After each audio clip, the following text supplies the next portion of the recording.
Em 1984, num país ainda a dar os primeiros passos na democracia, nasce a ANP. Que papel teve a associação na afirmação do poder local ao longo dos anos? E começa então por si, Presidente Luísa Salgueiro.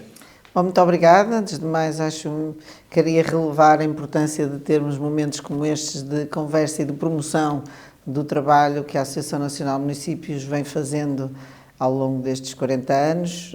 Dizer que fazer o balanço e responder à pergunta que me coloca, penso que é difícil dissociar o papel da Associação de Municípios do papel que o poder local, as autarquias, as câmaras municipais, as assembleias municipais desenvolveram no país. Bem sabemos, desde o início, que foram as grandes responsáveis pela infraestruturação. O país, pós-revolução, precisava ainda de grande investimento em termos de redes de saneamento, de redes elétricas, de rede de água, tudo estava por fazer. Foram os municípios os grandes responsáveis por todo esse trabalho. Fomos avançando, respondendo a novas necessidades por parte da população, reforçando políticas das áreas sociais, mais tarde políticas de mobilidade, de coesão. E a Associação Nacional de Municípios foi sempre o denominador comum que juntou os interesses de todas as câmaras municipais, de todos os municípios, no sentido de identificar necessidades, no sentido de ser a grande porta-voz das reivindicações e fazer a interlocução entre o poder local e o poder central. Num país ainda tão centralizado quanto é o nosso, em que as decisões, mesmo que dizem respeito às autarquias, vêm da administração central, do governo sobretudo, o que compete é que as decisões sejam tomadas de forma a que, ao nível local, se possam exercer da melhor forma as competências. Portanto, o grande papel da Associação Nacional de Municípios é ser a instituição chapéu que congrega os interesses de todos os municípios, que negocia e representa os municípios nas mais variadas frentes, seja em termos nacionais, seja em termos internacionais, no posicionamento que os municípios têm à escala europeia também, e penso que é impossível fazer a avaliação do trabalho do poder local em Portugal, do trabalho da própria associação. Só complementando, dizendo que há dias foi conhecido um estudo do ISCTE que corresponde a um já feito pela Associação Nacional de Municípios a propósito dos 40 anos, que diz que das entidades políticas eleitas, os municípios, ou melhor, as autarquias são aquelas que merecem a maior confiança por parte dos portugueses. 60% da população avalia positivamente as câmaras municipais e 63% as suas juntas de freguesia.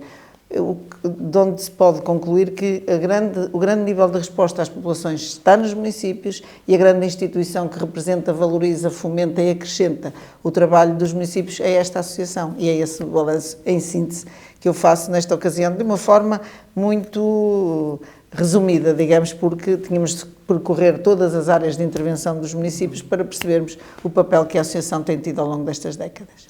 Certo, muito obrigado. Passo então a palavra ao Presidente Ribal Esteves. Complementando o que disse a Presidente Luísa, há duas notas que eu gostava de destacar. Os primeiros 3 mandatos do Poder Local Democrático eram de 3 anos. Portanto, as eleições de 76, 79 e 82 elegiam autarcas para mandatos de 3 anos. Só a partir da eleição de 85 é que passámos a mandatos de 4 anos, tal como temos hoje. E é muito curioso que a ANP nasce ao 3º mandato, quando estamos na plenitude, já na ponta final do 3º mandato, nasce a ANP. E isso tem muito a ver com aquilo que é a importância e a fragilidade daquilo que é o poder local neste quadro municipal. A importância de um poder local que é autónomo, que é eleito diretamente, que tem uma elevada importância pela proximidade, é uma unidade do Estado que tem massa crítica e tem poder relevante. Há uma outra também muito importante, mas não tem, obviamente, a massa crítica e o poder dos municípios, que são as freguesias, e, portanto, ganha aí uma importância absolutamente insubstituível na democracia portuguesa. Onde é que está a sua fragilidade?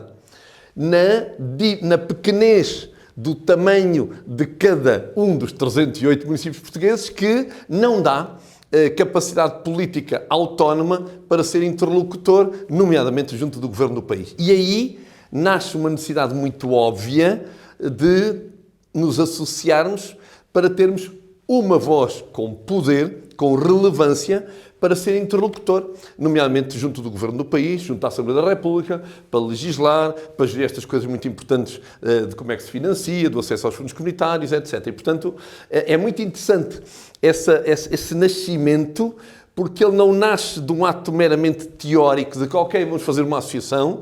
Ele nasce de uma experiência que já levava 3 mandatos, estava ali entre o 8º e o 9º ano, para que os municípios somassem a sua força para terem uma força relevante. E a ANMP felizmente, tem sido, e é a minha profunda convicção, é obviamente que está na mão dos autarcas, que ela continua a ser uma voz e um instrumento muito importante, não tanto dos municípios, que o é, obviamente, ela é uma associação de municípios, mas do país e da democracia, que precisa imenso de uma voz relevante que representa este poder que, se foi muito importante até hoje, é a minha profunda convicção que ele vai continuar a ser muito importante no próximo futuro para a democracia portuguesa.